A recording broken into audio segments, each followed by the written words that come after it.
I believe in miracles. Don't say people, I'm doing business here, man. I don't want anybody tells you words and ideas can change the world. Pay no attention to that man behind the curtain. 90% of what you're saying ain't coming out of your mouth. From failing, you learn. From success, not so much. Keep moving forward. Welcome to the Small Business Miracles Podcast. I'm Jeff Randolph, and as always, this Small Business Podcast is brought to you by EAG Advertising and Marketing. But not as always, today we have a very special episode.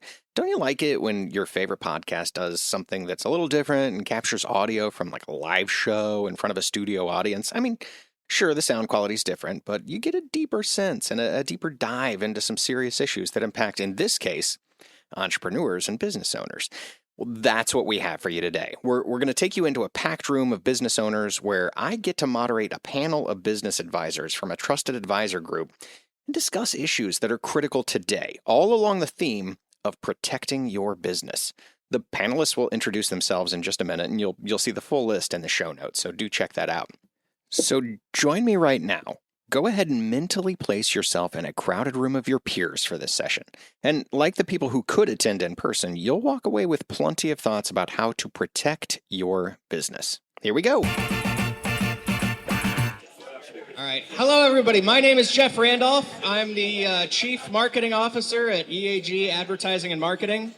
I get the opportunity to be a moderator today and help. The focus is definitely on the panel discussion. We'd like to talk today about protecting your business. You've got a sheet in front of you that is all about the Trusted Advisor Group, and this is your tag group that will be the panel here.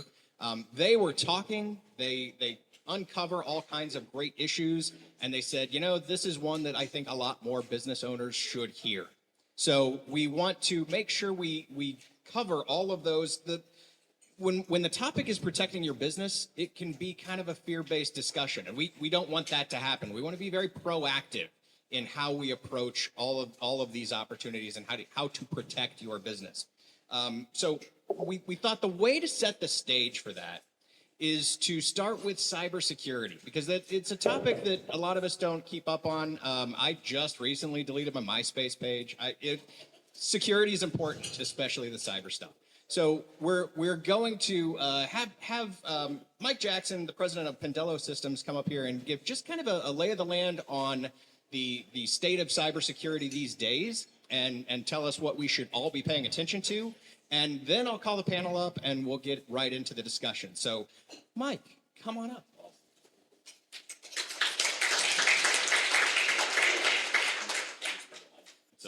All right, so thank you all for coming. So thank you, Jeff. So I know it's hard to, as leaders, as business owners, it's hard to get away and step away and everything. But I hope that if nothing else, you'll learn a little bit about how to better protect your business today, and maybe even get some good connections and some good food for sure.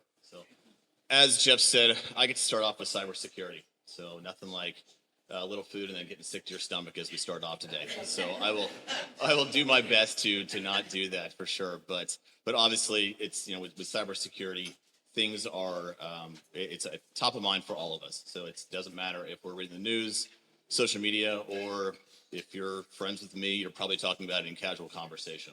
So, but it's absolutely everywhere. And so with the rate of change in technology today, so there's, you know, I think we're in a point where technology is changing faster than it ever has. So, you know, and it's especially when we're talking ones and zeros with these things. So it's changing at faster than ever.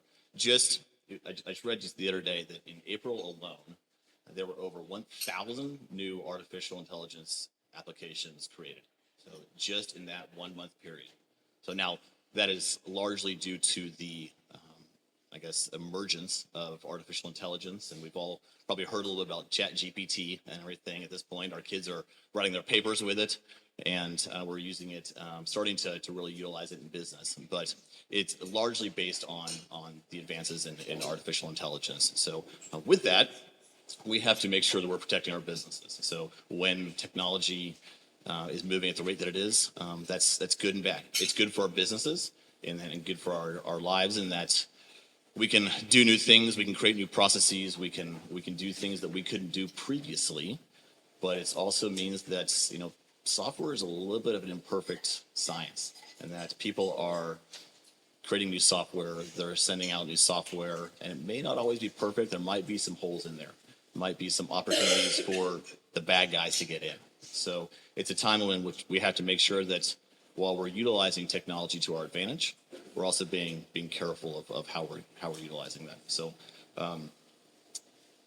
when we're talking about ChatGPT and we're talking about artificial intelligence, I want to bring this around that we've been getting phishing emails forever. So a phishing email is essentially an email that somebody sends you, and they're trying to get you to respond. They're trying to get you to click on a link, or maybe even enter some information. So it's been a problem for a long time, and we're seeing that it is the most common way for somebody to get into your environment today.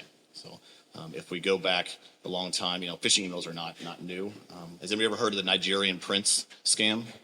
Yeah, we've all got that. Turns out that we all have an uncle who's in Nigeria that we just found out about, so congratulations, by the way. But the Nigerian prince scam is they say, hey, if you send me a little bit of money, I'm going to unlock this windfall of money for you. And it's actually, the history on it is that it was actually created after the French Revolution. Obviously, they weren't sending emails at the time, by the way. But it was after the French Revolution, and they'd say, hey, we have a prisoner. And if you send me a little bit of money, I can unlock that prisoner for you. I can provide that. And so that's actually where it started. But the Nigerian prince scam is still ongoing, and if you believe that just as a few years ago, that's still netted about $700,000 just from people here in the U.S. alone. So Nigerian prince is still doing pretty well. There is no doubt about that. So I might alter kind of my direction in life a little bit. But the point there is that it's been fairly easy to identify things like that over the course of time. We're looking for poor grammar. We're looking for misspelling and things like that. It's fairly easy to identify those types of issues. The problem is that now that we're introducing artificial intelligence and everything into the mix, those emails are going to be a lot more difficult to identify, a lot harder to say, hey, I see this misspelling, or we see all sorts of stuff in emails that we can identify. Right now, you can type into whatever your platform is for artificial intelligence, whether it's Google or Microsoft or whatever it is. You can say, hey, write email based on this topic and send it to this list of people. And within 5 minutes, it's gone out, and it's probably written. I can guarantee it's written better than I can write it, but it's definitely not going to have the issues, the misspellings. So we have to be much more cognizant and much more aware. And I think one of the first things I want to hit on is that we got to make sure that we're aware. So if something seems odd, it probably is. So and that's kind of the first thing. Nobody's ever had a problem because they decided to not click on a link. So we're all naturally curious people. So and we always like to say, hey, what happens if I do click on this link? I know it probably shouldn't, but what happens if I do? And that's when we really start to have problems. So most of us here today are small businesses, so for the most part. And one of the things I hear quite a bit is that, well, I'm a small business. I don't really need to worry about all this cybersecurity stuff. I'm not a target. So, and again, this is the risk of not making you sick to your stomach, but I'll still go. Quick story on, I was talking to our security advisor. This is about 6 months ago, and he was in the middle of helping out a client. And they are a two-person law firm, so a small law firm, and what you could even call a micro law firm. So they had 2 computers and some data in the cloud. They came in one morning, and they had a little message on their screen. And it was that their data had been encrypted, they'd been hit with ransomware, and they had to pay, the ransom was $900,000. So, yeah. The really scary part is that they had just under that amount in their bank account. The guys had been sitting there dwelling in their environment for about 45 days and observing their transactions, observing their communications to evaluate. They knew how much money they had in there, and they said, we're going to put it for just over that. So they had to make that decision. Are we going to take out a second mortgage possibly? Or how are we going to get that money? So luckily they were able to restore from backup and get their data back. But that's the environment that we're looking at, and that's the environment that we're living in. So how do we protect against that? So first of all, things that we've done in the past do not equal success in the future.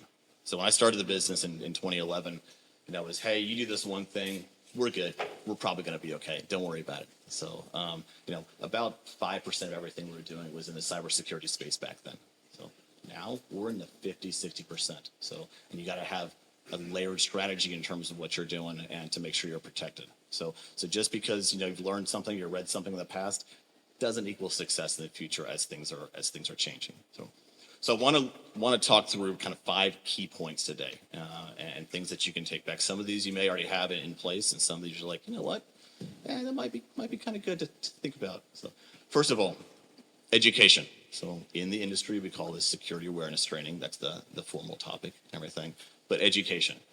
Make sure you're educating yourselves and your team on what's out there. And now there's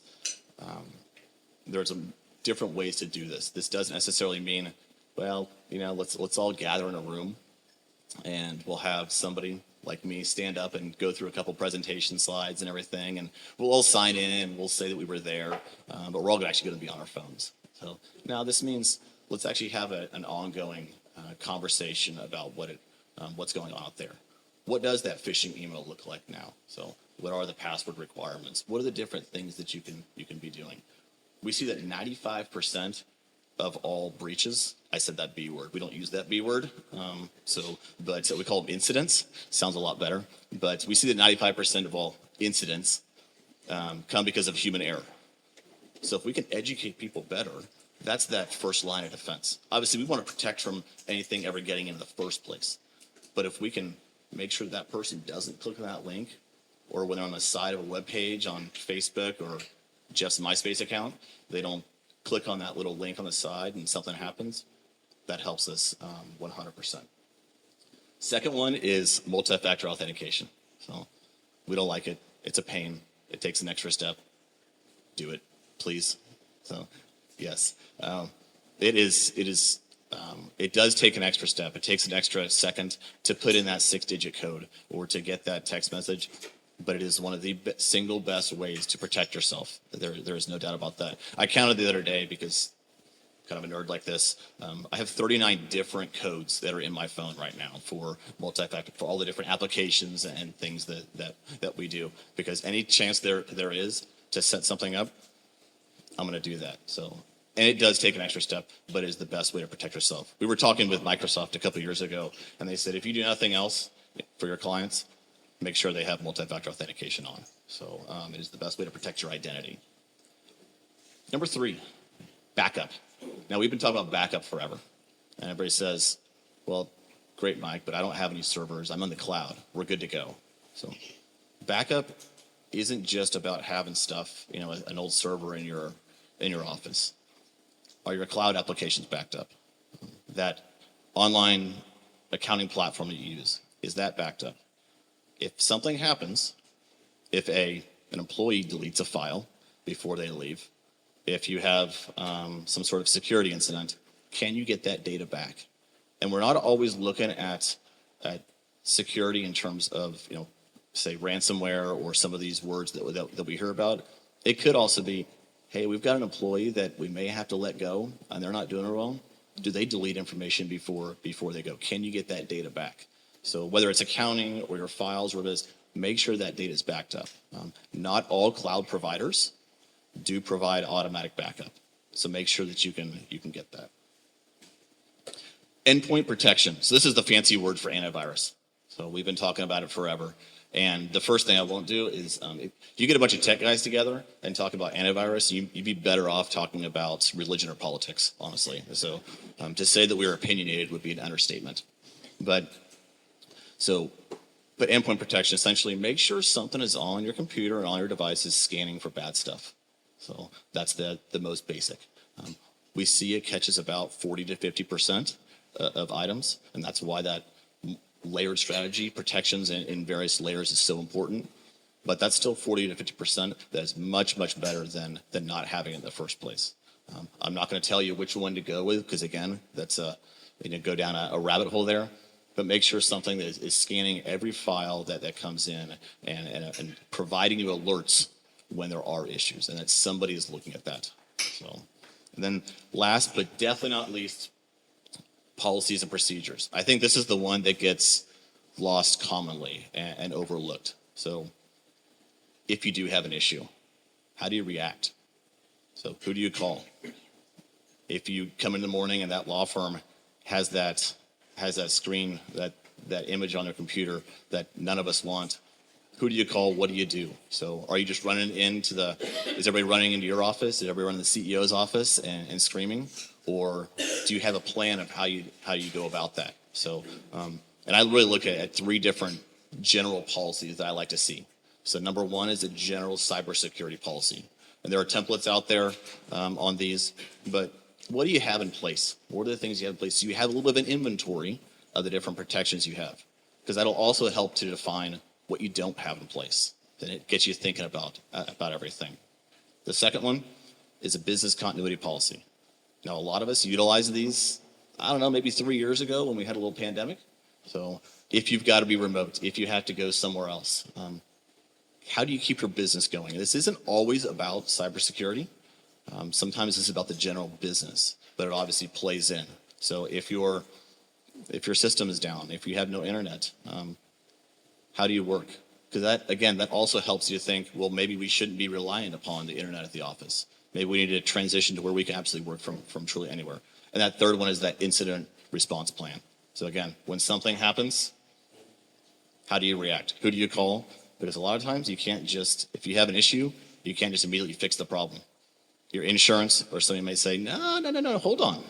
We're not doing that just yet. We want to take a look at things and we want to get the right people involved.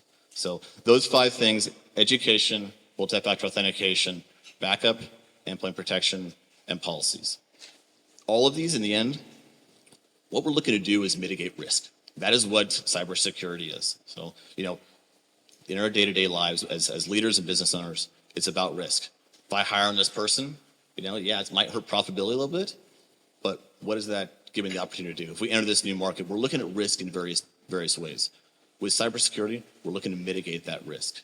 Sometimes it may not always make sense to put something new in place, a new policy, new procedure, or a new application. You may say, you know what, that is going to hurt the business so much that it doesn't make sense. We have to evaluate those. You need to make sure you're evaluating those with your business as well as your technology provider. But we're looking to manage that risk and bring that down as small as possible while still being able to do our jobs. The problem is, one of the things that we look at is how do we help businesses to be more successful? How do we help them be more efficient and more effective? Security sometimes is a direct contradiction to that. So we have to balance that security versus efficiency. A conversation is something we should always be thinking about. Yes, I can put this in place, but does that make sense 100%? So the best way to protect ourselves is to pull the plug on the internet. That is the single best way. So I know Trisha's in the back, like, what are you talking about here? So that is the best way. But unfortunately, that doesn't seem like a whole lot of fun.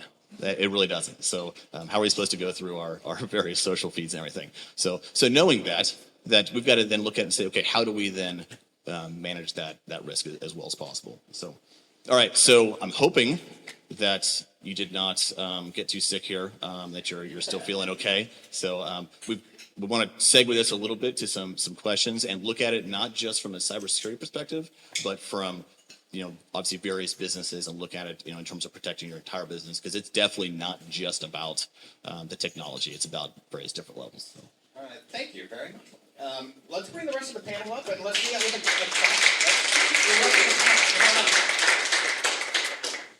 All right. Hi, I am Michelle Markham, and I am owner of EAG Advertising and Marketing. We work with small businesses, have been in business for, we're in our 20th year, actually, providing services to small businesses. Rich Cornell, RPS Benefits by Design. We help bend the healthcare cost curve in a favorable way while engaging employees in their benefits. I'm Valerie Vaughn with Apex Business Advisors. We help the owners of small privately held businesses exit when they're ready to sell. I've looked at hundreds of businesses in the 10 years I've been in the industry, and most are not ready to sell without some preparation. So that's my shtick. And I'm Kathy Deegan. I'm co-owner of Twin Financial, and I get those clients prepared and help them be protect their business, get prepared, and provide solutions for selling and having a transition in their business.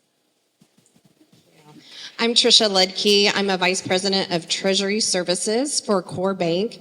Treasury Services is that online banking. That's why I was covering my ears back there. But all the ways to protect you and get your accounts online so you can do your business, but also protect you with fraud protection so that you can pay efficiently and effectively your vendors and your employees.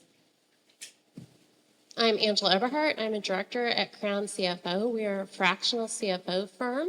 I have over 20 years of accounting experience. I'm a CPA, and I work with small to medium-sized business owners on strategic planning and financial insight. So you probably know me at this point, but I'm Mike Jackson. I'm president of Pendello Solutions and been in business for 12 years, and we provide technology management for small businesses in Kansas City. Good morning, everybody. Doug DeLisser with Insperity, and Insperity provides human resource solutions for small to medium-sized businesses. And that's everything from technology to HR support to compliance and risk guidance and anything related to the employee life cycle. You may hear me pop back in here from time to time with some clarifications because the audio recorded on site wasn't as clear for all of the questions and certainly for the audience questions. I'm going to do that right now, and all of these questions are going to be bucketed about the economy. So first one goes to Michelle Markham. What about the never-ending looming recession or the fact that even minor economic downturns are cyclical and inevitable? How do owners protect their businesses from a marketing perspective when that occurs? Thank you, Jeff. It sounds so formal. The biggest thing that businesses can do is really, especially when times are good and the leads are coming in, is just be really diligent with those leads, because we have a tendency to look at the top line.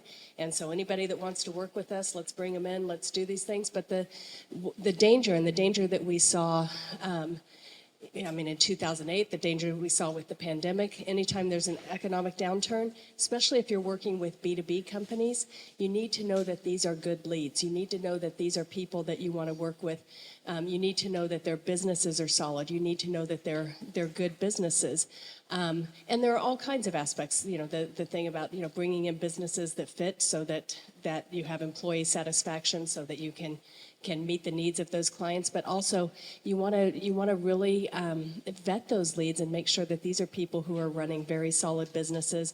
Are they running businesses that are really vulnerable in times of an economic downturn? Because a lot of times that's when you're not going to get paid. So these great leads that looked great a year ago have suddenly become collections issues. So it's that lead generation that everybody is doing with advertising and marketing, but it's really vetting those leads.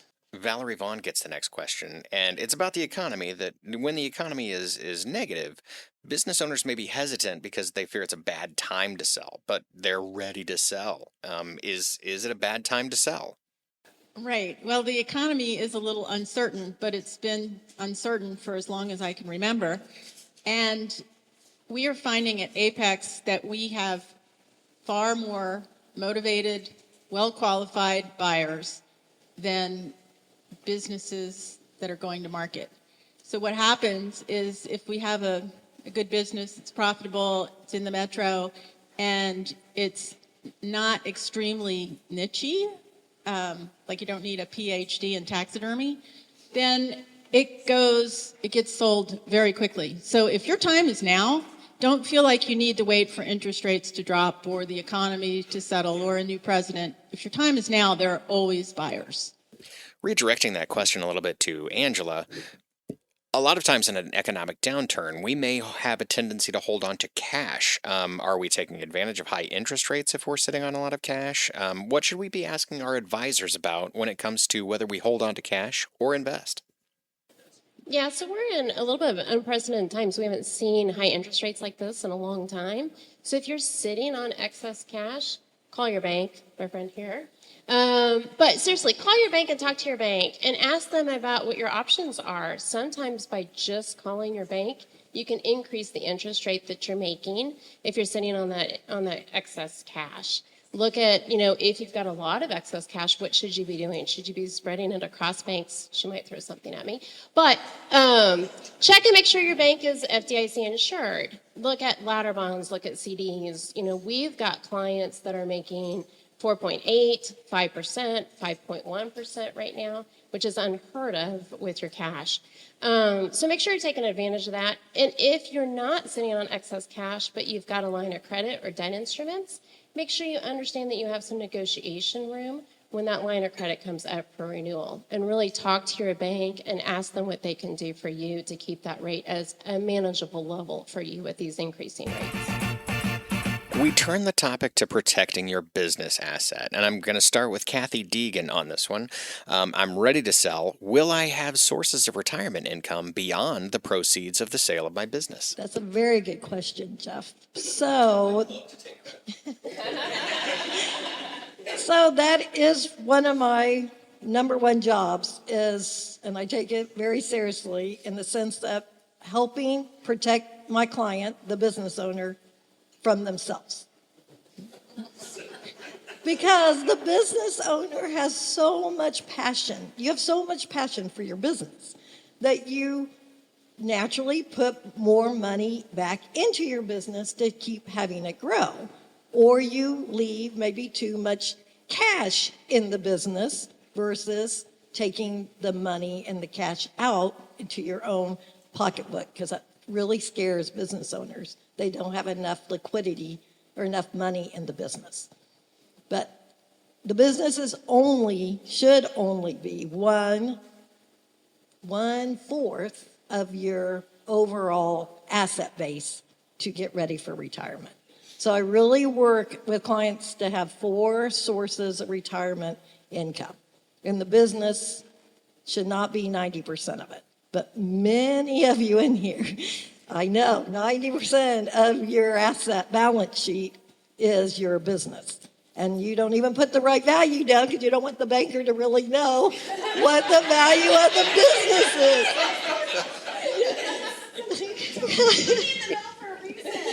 So you need 4 assets. Business is 1, but you'll get the maximum value if you're not 100% dependent on it. Retirement accounts are 2. Investable accounts are 3, maybe cash value life insurance is 4, and then real estate 5. So anywhere in there, you can come up with an efficient and effective financial retirement strategy. Valerie Vaughn gets the next question, and Valerie usually helps business owners confidently sell their businesses, which is a planned event. What can business owners do now to protect value if they suddenly have a need to sell their business? You mean like if there's a divorce or a health issue, which happens. And just try to think about your business as if you didn't own it. What would a buyer think of it? And what would a lender think of it? And probably the lender is most important. Did that make you feel good? So put systems and processes in place, procedures. It doesn't have to be written down. We have so many technology tools now. You can videotape procedures. Do whatever you can to delegate yourself. Like, don't be the number one salesperson in your business. Have sales and marketing and other parts. If you're able to have a number 2 who can run the company when you're gone for 2 weeks in Italy, that's great. Other things are less obvious, like contracts. Many of you have contracts with customers. Are they transferable? If they're not transferable, they're probably not valuable to a buyer. If you have a certification, like women-owned, minority-owned, disabled service, I can never remember that whole thing. That can be a problem and reduce your value at sale time unless everything can be transferred. So you're looking for the same type of buyer. And finally, this one has gotten us a lot lately, is leases. I just sold a business for a couple of men who wanted to transfer their lease, and the landlord was not willing to let them off the lease, meaning that the new buyer, the new owner, would have a new lease but they'd still be responsible for the 6 years left on their existing lease if the buyer messed up the business and defaulted. So have an attorney look at your lease or look at your lease yourself to make sure that you aren't trapped in that sort of situation. Can you get out of your lease, I guess, if you rent? And if you're your own landlord, then I think you're good. Yeah. Well, we're trying to keep it proactive. That frightens some people. I saw a reaction. It happens more than you'd like to know.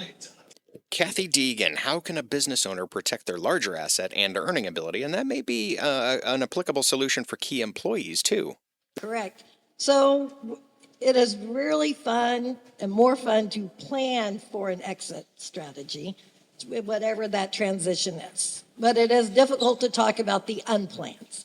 So how and what do you need to protect the unplanned?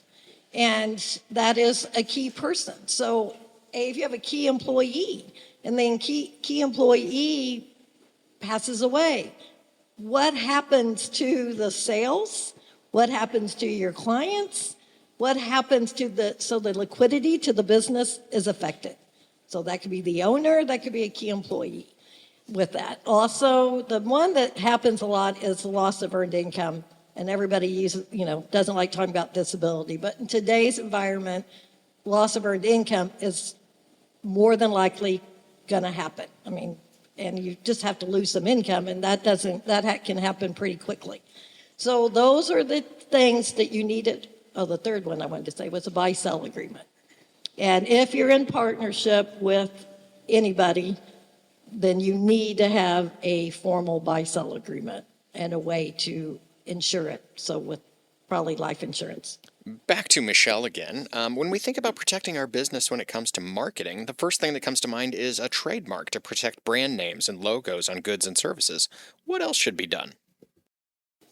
The biggest thing is to own every property out there that you can. And so a lot of times this goes to social media. And so you may say, I don't like Facebook, I'm not on Facebook, I'm not going to deal with Facebook. Don't be on it, but have an account, have your brand have an account, have your brand own it.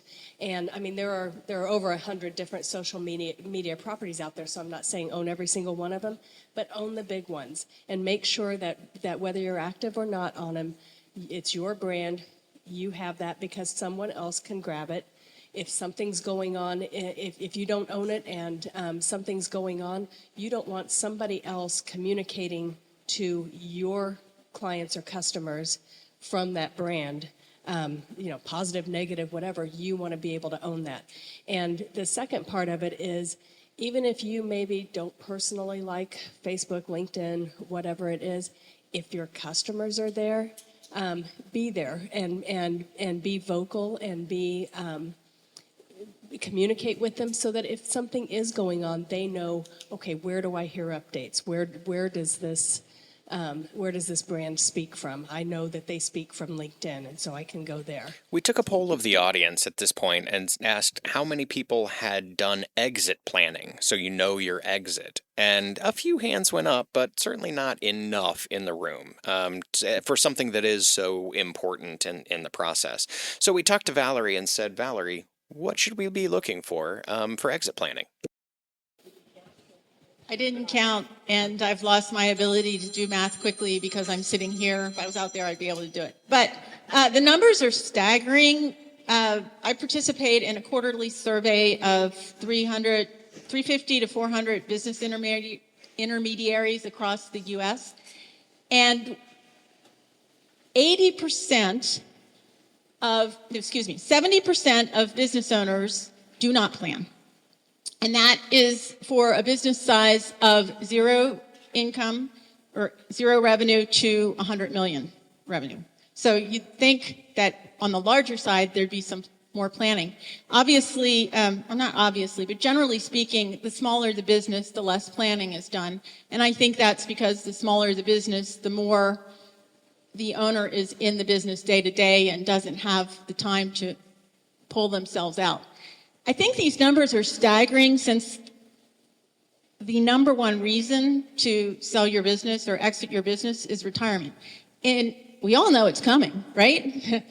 Someday. So, congratulations to those of you who raised your hand. It's never too early to start planning. You might think, okay, I'm 5 or 10 years out. I'll get there. I'll do it in 2 years. Start. You'll be surprised at what you'll learn that will help make the process to retirement or your exit easier and add value to your business. Can I add something? Yeah. Sorry, going off script. So about a year and a half ago, I was really fortunate. I was able to go through the Goldman Sachs 10,000 Small Business Program. And the program was working on your growth plan and planning out your growth. And it was really interesting to me because they have all of these business owners together, and the first question they asked, they said, okay, we're going to start working on your growth plan. The first thing is, what is your exit plan? Or no, they said, what do you think the first thing is that you need to plan? I just gave away the answer. This is what happens when I'm totally unscripted. But what was interesting is, everybody talked about, well, how much money I want to make, what I need for, all of these different types of things. What do I want to sell? Am I trying to expand into a market? And because I know these people, it's like, everybody they were answering and people were saying no. And I was like, your exit plan. And they were like, bingo. And everybody was just like, but I'm trying to grow my business. Why am I planning my exit? And it was for exactly what you said. So. Okay, can I go on? Yes. Okay, on that is the number one reason when I talk to business owners about planning for an exit. Who do you want to sell to? Who are a possibility? Well, maybe my key employees, another business. Then the next thing is, but they don't have any money. No one ever has any money. It's okay, so we have to plan to help have money to go get the loan from the bank. See, we're using you. But I do work on you as an owner need to be responsible to say, I need to help create a pot of money between 5 to 20%. Over here, 10 to 20. Okay, 10, I know. I was just trying to make it more easier for them because that's the hardest part is saving the money. And so with that, budgeting, planning, understanding cash flow, because it is amazing how many small to medium-sized businesses don't think about budgeting, don't think about cash projections. They just are like in the moment. They don't understand what's profitable in their business or not profitable or what that's going to look like 2 or 3 years out. So as you start thinking about exit plannings or selling your company, really those business owners that are coming in and wanting to acquire, they want to see that you have a budget, that you've held yourself to a budget, that you've tracked to see where your variances are, that you really understand your business. Because a lot of times you do get busy in the day-to-day running of your business that you don't really stop to think through that strategic planning of, where am I headed and what does that look like from a budgetary standpoint. Moving on to the topic of banking, we finally talked to Trisha the banker. So banking online has become a quick and convenient way to manage our finances without having to visit the bank. But with improved technology comes the risk of fraud, scams, and identity theft. How can someone or a small business owner protect themselves from cybercriminals and keep their information and finances safe? Absolutely. So Mike alluded to a lot of it this morning, so I'll just pick on a few things. Personally, I know that you guys have a million hats that you're wearing, and you probably do your personal banking as well as maybe even your business banking between 10 p.m. and midnight, because that's when you finally have everybody in bed and you can actually sit down and look at your computer. But you need to look at your bank statements. And I know everyone's looking at me like, what are those? Those are those paper things that we still send out, or those are those electronic things that are on your computer in your online banking. So look at those. Make sure that you know what's coming in and out of your account. I had a client recently. I love to tell stories because I think it resonates a little bit more. I had a client call me and she said, I already paid my Comcast bill, and I noticed 5 days later they took it out again. And I said, okay. She goes, well, I started looking back, and it's been happening for 1.5 years. And I went, oh, well, we have a little time limit on some of those things, but I can help you for at least probably 6 months for your ACHs. Let's start digging in, figuring out what it is. It was her ex-husband. I quickly got out of that mess and said, woo, here you go. You guys deal with, figuring that out. But she hadn't been paying attention, and she was just noticing, all right, I paid that, then got back in, oh, I paid, right? So she was missing or not paying attention to her bills, to her bank statements, to what's going on her account. So that's one thing. Look at those pesky statements that the bank sends you. Also, make sure that if you're not using your debit card or your credit card, you can go to the bank, you can go online, and you can freeze them.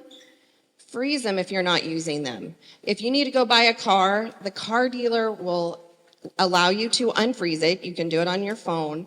They'll run your credit, and you can go back and freeze it again. So then if something tries to happen on your account. Again, a nice little story. I let my office manager have my corporate card for all the toiletries and the coffee and tea that the bank has. And all of a sudden, I get an alert because I'm a smart banker and smart person, and I put alerts on my account because those are free. Those are free on your account.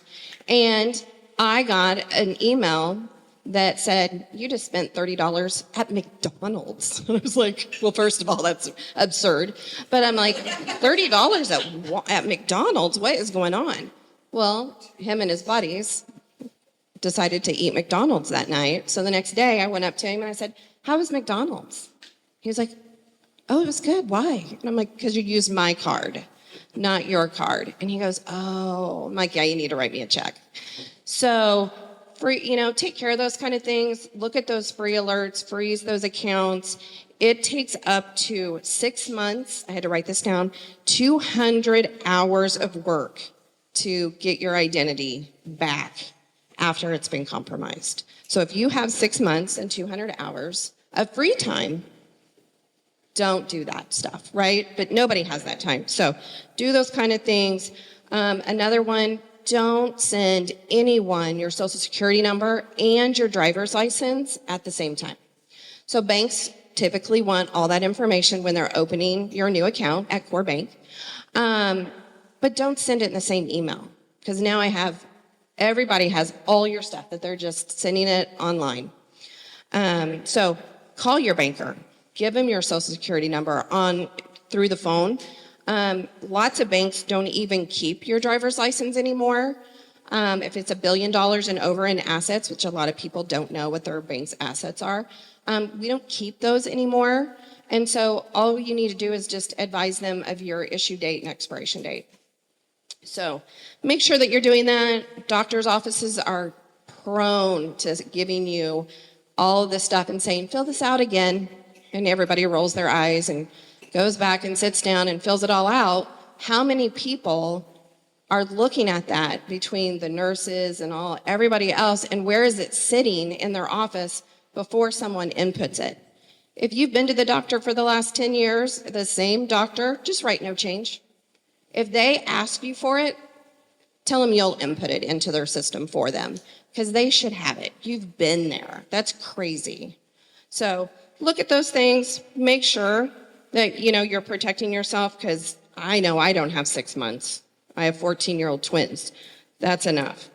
But the other thing, so that's on the personal side, but on the business side, I'm not giving the microphone back. On the business side, Mike alluded to a lot of the things about bad grammar and those kind of things. Some of the other stuff is, look at your invoices from your vendors. Have they increased?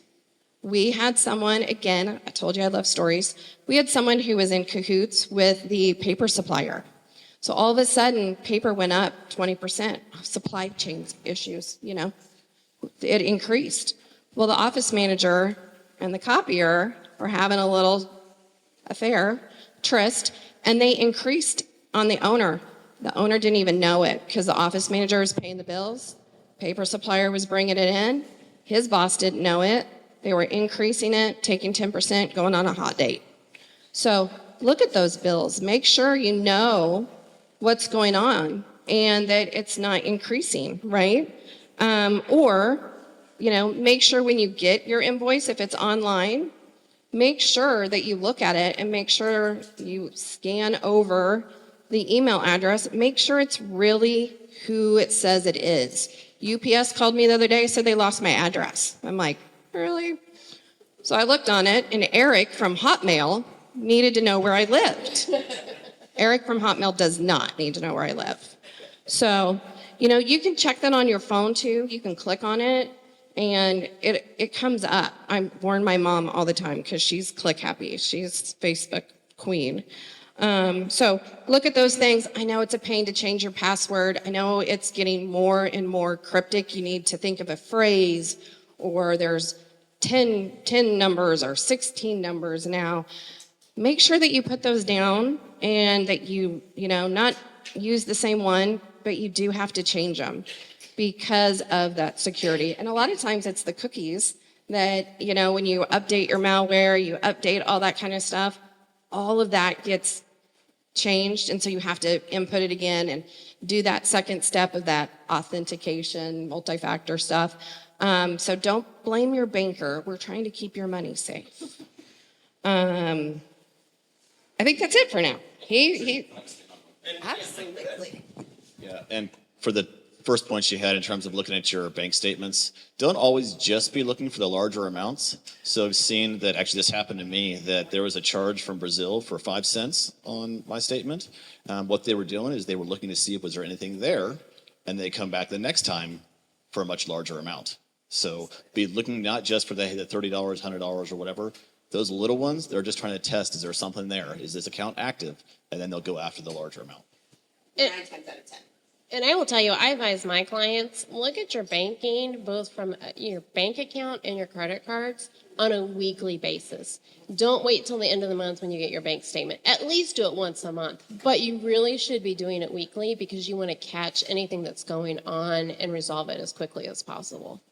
Absolutely. Businesses only have 3 to 5 days to make any kind of changes on your statement if you see something or fraud.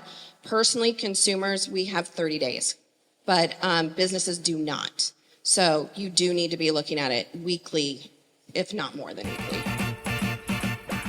A question from the audience at this point that wasn't on mic, is paying with ACH more secure than using a debit card? Yes. Well, I will say from a debit card. Debit card I would not use at all. Debit card is more like a handshake.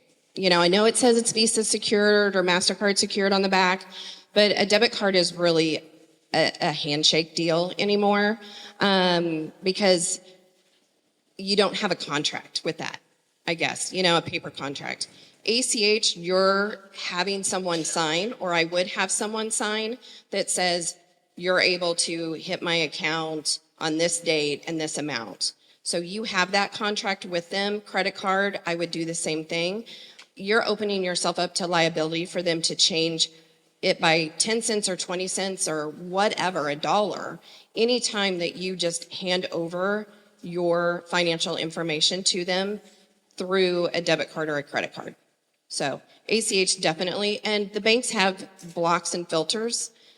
We have different fraud protection to help you with that. So we can talk more about that. Follow-up question from the audience at this point about people stealing your credit card through some kind of card reader that's a near-field communication card reader where you can protect yourself from being hacked with your credit card data while you're walking through the airport. God, I love her. Yes, it can happen. That's what those little RFID card holders that Core Bank put, yes, that's what those are. And that's what those are for. And I still think, Mike, you probably can add more to this, but I still think that is a hot thing. Yeah. They used to cut the back of your jean pocket and your wallet would drop out. That's why fanny packs are those nice little Lululemon little bags now, whatever. Those are high priced fanny packs. But that's what they were doing. They were cutting the back pocket of gentlemen and women and getting their wallets out. And so that's why some of that kind of stuff has come up to fruition. We had a question from the audience at this point about remote employees and how to protect your business assets and data and IT from any kind of harm or malware or other kind of nefarious activity for remote employees. Yeah, great question. So the world has definitely changed over the course of the past few years. And from a technology perspective, that is an understatement. So I think in general, we have to understand where our data is being accessed at all times. So if you have that person in I think you said Poland, if you have that person in Poland, let's lock down the information so it can only be accessed from where that person is. And there's various, I won't get into the technology of everything, there's policies and procedures we can put in place to limit what can be accessed and from where that is. So, and again, this kind of goes a little bit to the layered approach of we need to have various precautions on our technology to limit the impact and to limit the way that people can get to the data. Because at the end of the day, what we're trying to protect is the data. Those are your assets. That's the information, whether that's patient information, client information, whatever that is. We need to limit what they can access. My recommendation is to provide the computers for people personally, because you can lock those down and make sure that you know exactly how those are set up.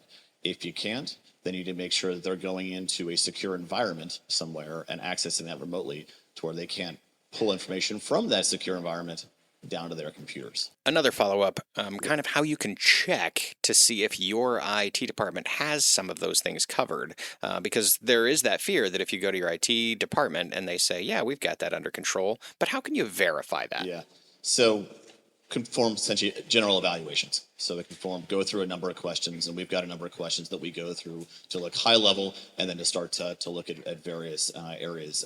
But essentially you can do assessments, we can do evaluations, we can actually do somewhat of a vulnerability assessment that will produce a report that shows all the different holes. We'll bring it up a level, so we're not going to scare you with all of it, but we'll bring it up a level to make general recommendations and say, hey, here are some general holes that you have in your security. Here's things that should be addressed. But at the beginning of the day, it starts with a conversation. Because we need to understand what are you trying to do, what are your goals, and then how can we overlay technology to achieve those and keep you protected at the same time. So it's kind of that conversation between security and efficiency.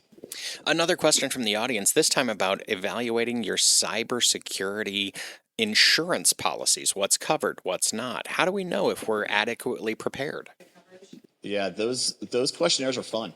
So they are. So we do a lot of them every single year, and they vary in terms of the length. So we see some that are about 4 or 5 questions, and they're really not doing much, up to there's one from a large provider in town that's a 25-page document. And how you answer those questions is extremely important, because if you say, yes, we have XYZ protection, and then you have an incident, again, and they come back and say, well, you told me you had this in place, so I'm not going to cover that issue. I'm not going to provide you the insurance on that one because you told me you had this in place and it turns out you didn't.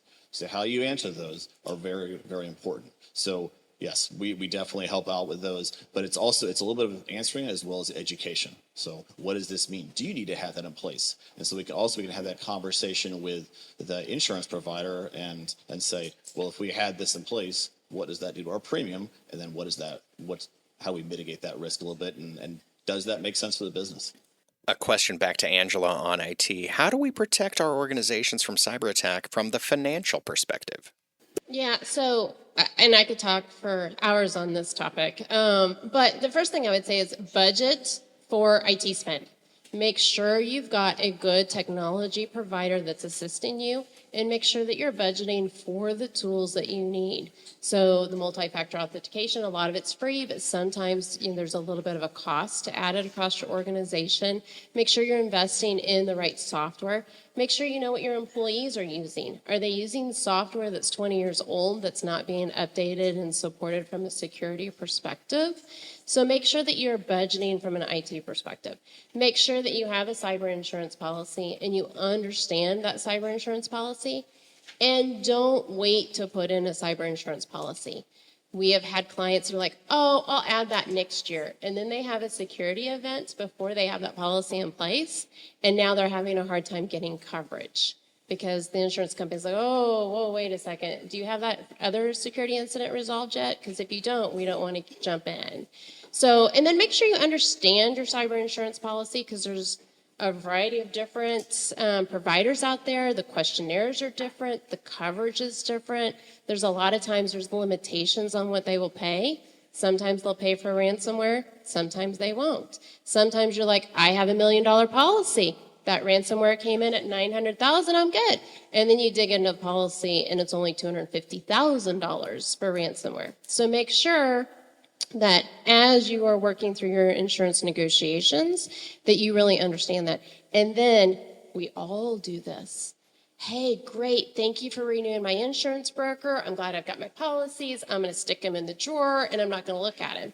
And then 30, 45 days after you've renewed your insurance, they send you that 300-page packet with all of the details. And you go, great, I'm gonna put it in my file, not gonna look at it.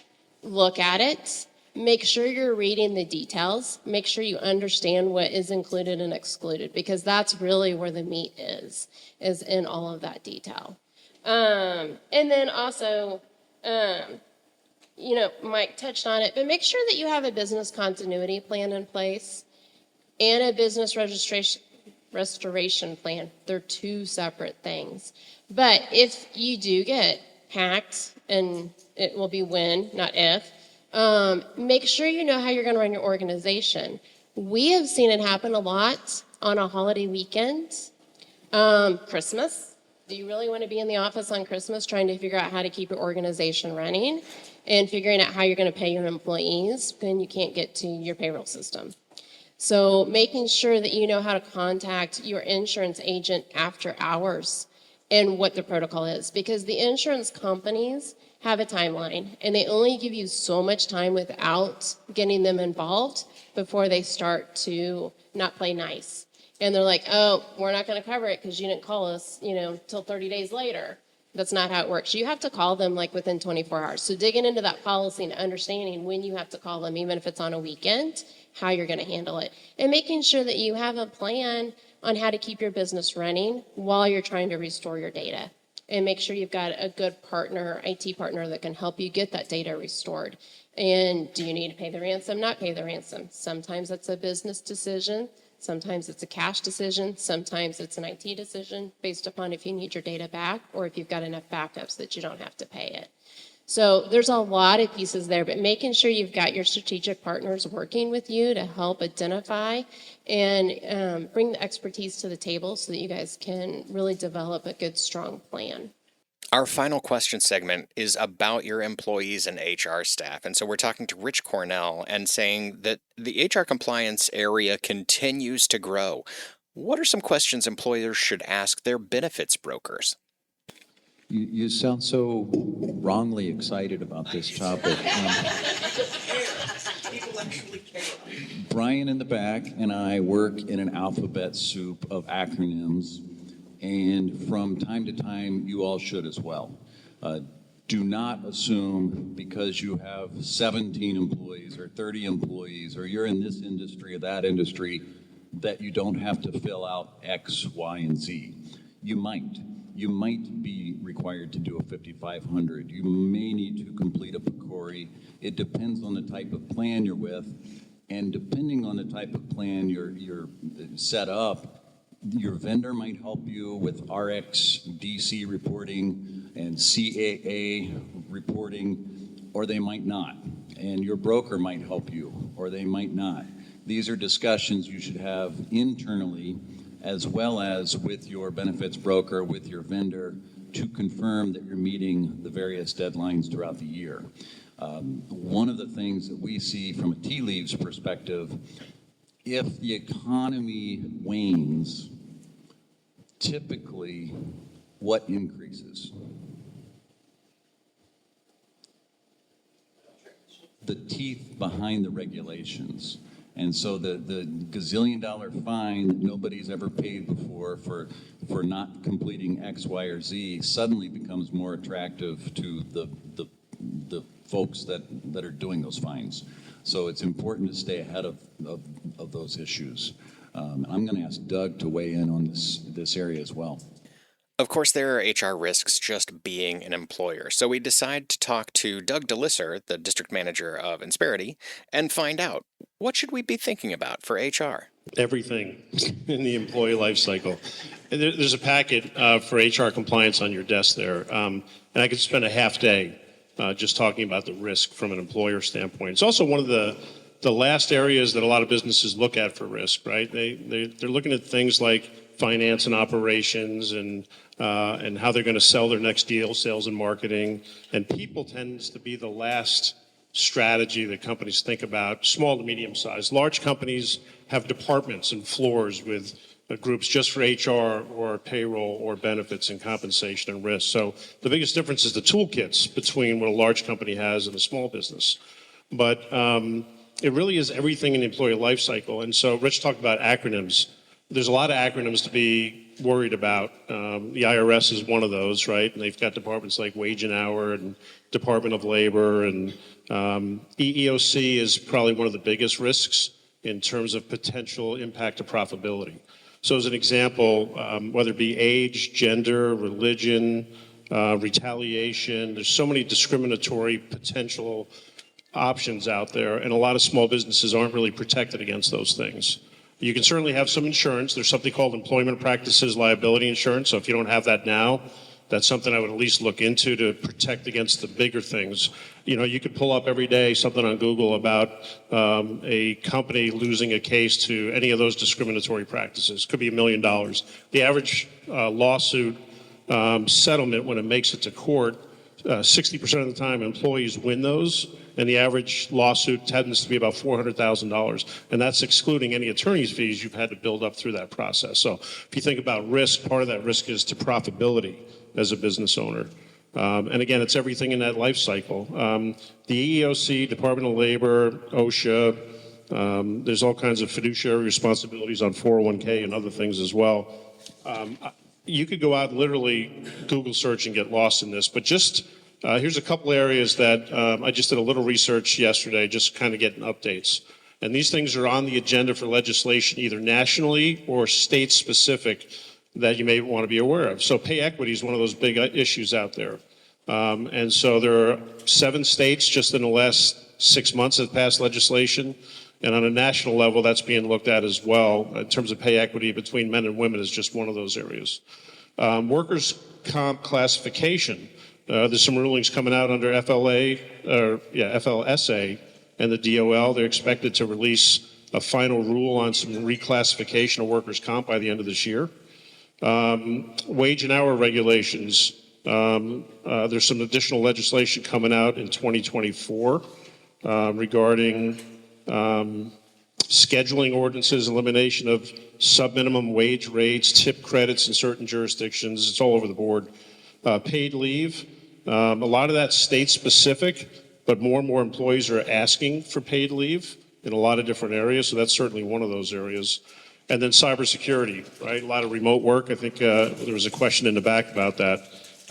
All those things can certainly impact financial challenges. And from an HR standpoint, you have tactical. A lot of those things I just mentioned are tactical. And then the other risks are just to culture, which is a whole different set of challenges. Right. So the first thing to do is from an education awareness, right? A lot of businesses don't know what they don't know about HR regulations. And I mean, there's hundreds of acronyms that you need to at least know how they impact you. And there's ways you can go out and find, you know, based on your company size, what do I need to really worry about? Because there are different levels of employee numbers that impact those things. But part of that is just education. Part of that is maybe having an HR audit, right? If you have never had that done before, certainly do that. Also, who's responsible in your organization for HR, right? Is it somebody by default, which happens a lot of times in small businesses? But the risks can be huge. So part of that is, you know, who owns that piece within your organization.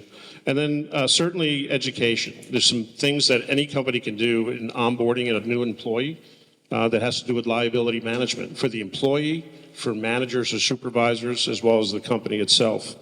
And then you can invest in technology. You know, we talked a lot about technology today. Using a third-party provider, whether that's Insperity or others, sometimes a lot of those things are already taken care of within their HR technology platforms.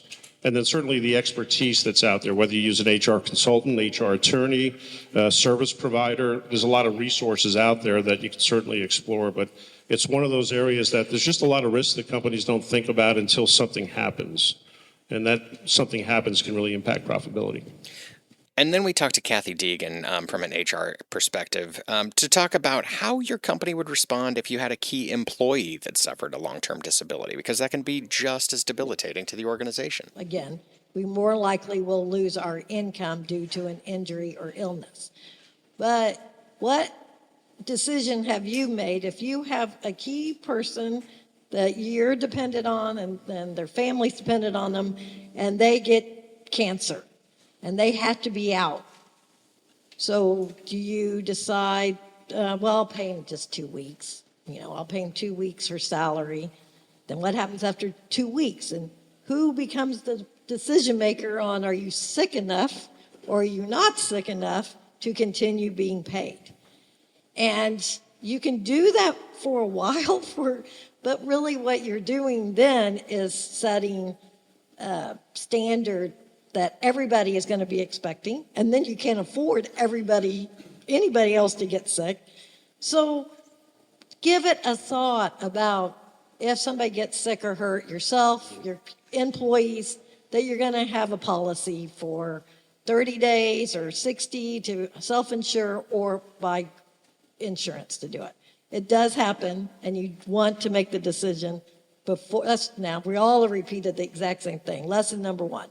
You have to have insurance before anything happens. I mean, you can't buy any insurance up here after something has already happened, medical diagnosis. So today always is the best day to make a decision about any life insurance, disability protection.